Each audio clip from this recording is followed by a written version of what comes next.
what is race's relationship to people's lived experience? What has it done to them? Did it put them in a particular neighborhood without access to another? Or did it say that you only have the possibility to be this or that, or you have to be this or that because of your race?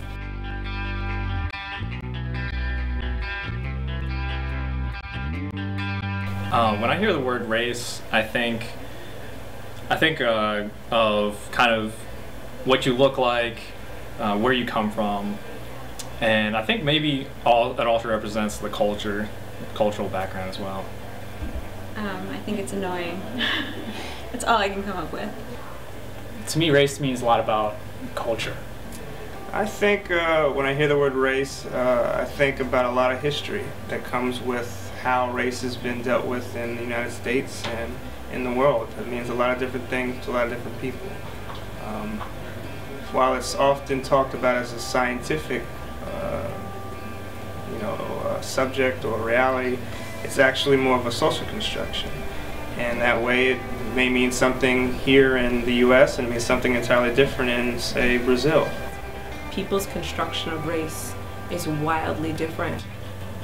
I remember my white grandma couldn't pronounce my name, and so she gave me a nickname. She calls me HK. I remember I was working at a restaurant, and this one guy, I was working at Ruby Tuesday, and across from the restaurant was like a Chinese restaurant, and this guy walks in with his girlfriend, and then he was like, "Oh, so what do you guys got to eat here?" And I was like, blah blah blah. Like, he's like, "Yeah, because across that, like, yeah, that Chinese place, I don't eat grasshoppers, so I'm coming over here." I'm like, "Excuse me, okay? Like, I'm clearly Asian and you're like making fun of a Chinese place." Like, anyways. When I was in the Army in World War II, at first we didn't have blacks, and then we did.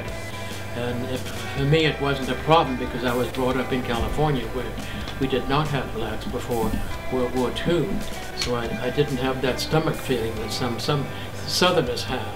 It was all right by me. My mom's Japanese, my dad's American. My wife, she's half Brazilian, half Malaysian. What fun would it be if we were all just one, white or, it wouldn't be fun. It wouldn't say much about our culture. It wouldn't say much about the human race if we were all the same. Race was not an important indicator of potential or achievement. I think racism is taboo in our society, but I think fundamentally people don't have a problem holding racist feelings. They have a problem being called a racist. I think it's a very big deal. I think it's a bigger deal than it has to be. It's not a big deal in a sense that it doesn't really exist biologically, but it is a big deal in a sense that it exists in people's minds, and it's still a really potent cultural construct that we all have to kind of deal with. So it is a big deal, more so than not, I think. I think about race every day. Every day. I think about it every day on some level or another. Not only because I kind of study subjects along that kind of subject matter, but when I'm walking through Washington, D.C., I think about race. As I visit the monuments, I think about race. The one about King or the Capitol or Jefferson, I think about how they created a democracy, but they shunned my people out of it, So being here, I'm really reminded of race.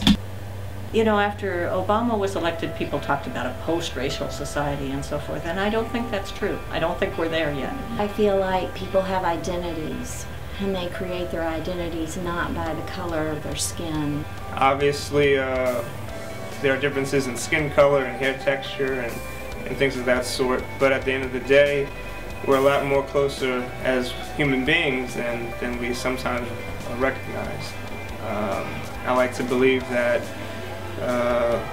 no matter where you're from, no matter what race you belong to, I think there are a lot of things that we can see together with a shared vision and a lot of goals that we can work on together to make humanity a more cooperative family, if you will.